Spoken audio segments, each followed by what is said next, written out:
Yo, what is going on, rival fans? Today we got some brand new news. Let's take a look at it. So for the patch notes, it says they reduced the number of votes required for a surrender. The new requirements are as follows.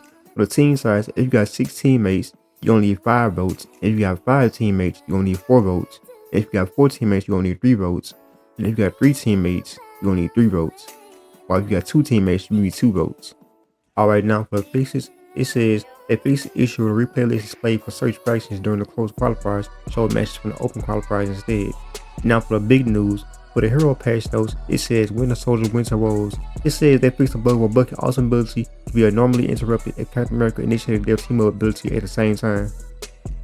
And for number 2, it says Magneto Magnetic Mayhem. It says there was a glitch where Magneto awesome ability Iron Meter can take a detour when destroyed by enemies during high latency conditions, causing it to jump around like a rogue sentinel. Alright guys, for a third hero fix, it says Mr. Fantastic Alexa Arrow. It says they fixed a rare misfire when Reed extended grip ability will sometimes register a hit without actually connecting at extreme distances, which in turn seemed like it was stretched on too thin. Alright, for the fourth hero fix, it says Iron Fist Flying Fist. It says they correct the issue with Lin can still move while staying by Squirrel Girl's Squirrel Blockade while using Jet Kwon-Do in the air.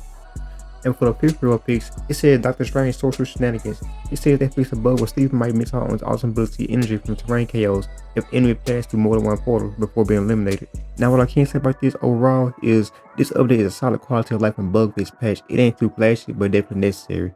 It doesn't really shake off gameplay balance or introduce major changes or features, but what I can say is this patch does address key issues that impact gameplay. Okay, for the things that they did right, I say there will be the surrender vote requirement.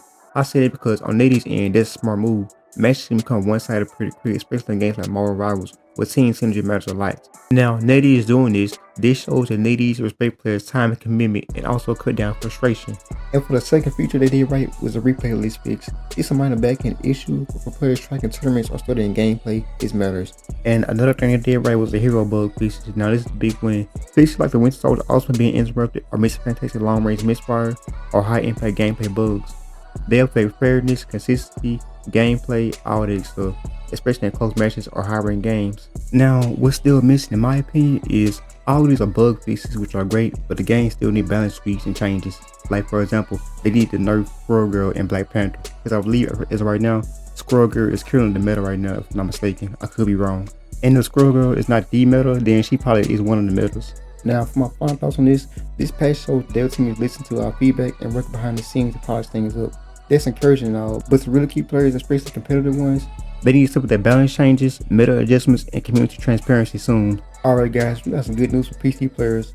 Marvelrivals has recently updated the NVIDIA driver version to 576.80 to reduce GPU crashes. Here it says, "Greetings Rivals. Since the game launch, we received extensive feedback from the community and customer support channels regarding frequent GPU crashes affecting players' NVIDIA graphics cards. Upon identifying the issue, our technical team worked swiftly to pinpoint the root cause and begin collaborating with NVIDIA's engineering team." It then says, "We're happy to report that updating your NVIDIA GeForce game-ready driver to version 576.80 through the NVIDIA app can significantly reduce the likelihood of GPU crashes.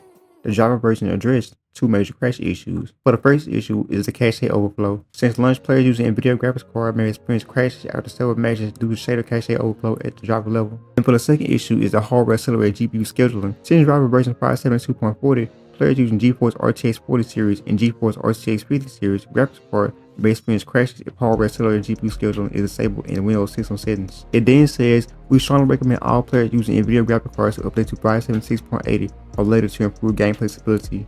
Alright guys, finally, they finally fixed the PC crashes. It took them how long to fix it? Since season 0? Do you know how long it's been? Like, I've been hearing feedback on Reddit, Google, Bing, all that about saying fix GPU crashes, fix this, fix that. Like, what took Netease so long to fix that? The fact it took them that long to fix that shows me that they probably don't care about PC players as much, which could also be a reason why the player base was going down. But since that's fixed now, it might go back up.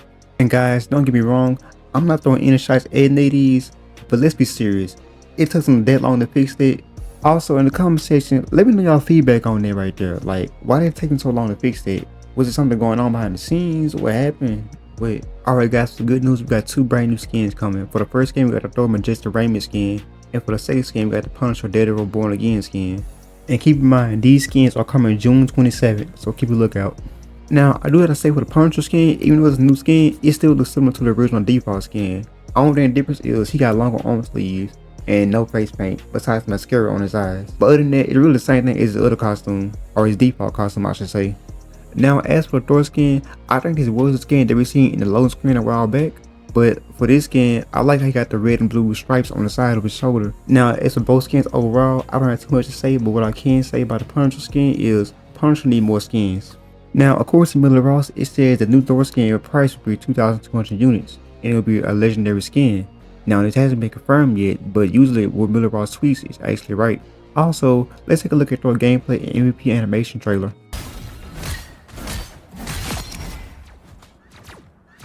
My power grows. Beholds the god of thunder!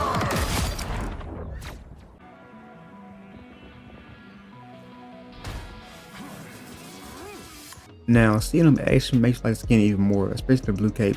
I don't know why the cape stands out to me that much, maybe because it's something different besides the red cape he always have on. And for his MVP animation, I have to say it's very unique. Like for most skins you see them flexing their weapon or doing some badass moves, but for this skin it's like he's at peace with himself. Alright guys, for our next piece of news, we got a new Discord community event challenge. It's called Push and Escape Ultron Pursuit Challenge. It says use your logic and puzzle solving skills to help a trap hero escape the board and win rewards along the way. The event starts from June 24th to June 30th. For the event rules, it says you must submit your answer of the puzzle and the hashtag push and escape with your marked image. For the rewards, the first 5 players with the correct answer will get a $20 gift card each.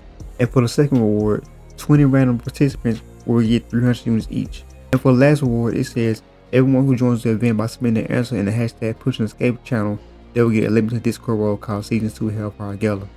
Alright guys, with that further said, this will be all for this video. Feel free to give me your thoughts and opinions on this video. I'd love to hear it.